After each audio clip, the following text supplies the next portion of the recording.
28 feet long, 8.5 feet wide, Lyman Morris custom landing craft rescue boat. Big long name. We actually had it custom built for Lake Hartwell.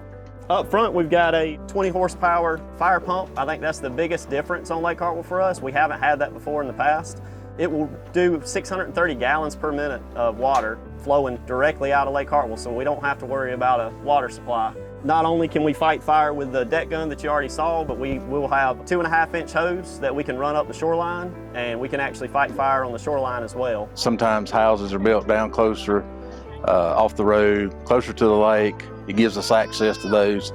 Also, it gives us greater capabilities of rescue efforts and such on the lake. For the firemen out there, we'll have a gated Y and 2.5-inch hoses with fire nozzles on it. So if we have something on the shoreline, house fire, anything, we can actually come directly on that shoreline, suck water directly out of Lake Hartwell, and we don't have to worry about running tankers or getting from the fire hydrants. The big benefit is going to help our emergency services in the county be more responsive and be able to get to places that right now we have a hard time getting to. On the front, we've got a landing craft door that will invert all the way into the water. We also have a dive ladder that'll come in. On Grant, we got a Humminbird Apex 19 sonar. It does down scan, side scan, 2D and 3D, as well as has GPS so that we can track ourselves and make sure that we're covering every bit of Lake Hartwell when we're doing sonar work. We have twin 250 horse Yamahas on the back. May sound excessive, but when we need to get somewhere quick, we can do it now, right? It also will fight the power of this deck gun on the front, because believe it or not, when we flow that water, it's going to push the boat back.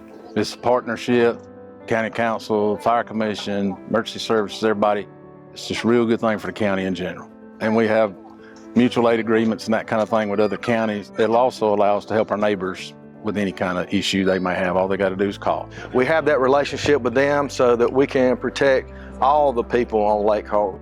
There's more shoreline on Lake Hartwell than there is for the entire coast of South Carolina. So it's a big area to cover. And it's been a long time coming.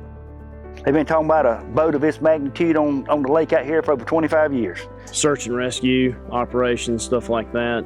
Taking personnel, if you have somebody out injured on the island, getting medical personnel out there to them. And we have situations that happen every single year on the lake. So this is just basically another tool in the toolkit. A couple years ago, we had a big fire on right across the apartment, and I say we done a good job from the shoreline, but boats we got from other places work good. So I mean, it really is going to help for fire protection. It's going to help a lot. This is the kind of money that we need to spend with government in making sure that our citizens stay safe. So this is a great asset for the community and all the visitors of Lake Hartwell. A lot of our tax dollars were spent, but a lot of it was federal grant, state grant. We had a lot of grant money, matching money, and I'd like to thank our grant writing department for getting out and finding those funds. When we had the fire over here at Portman a few years back, it opened our eyes that, hey, there's a resource that we're lacking on the public safety side for Anderson County. We can do just about anything and everything with this boat. So I believe it was worth the money, and it's going to help us out in the long run as far as fire, EMS, and everybody. It'll be a great asset for our citizens.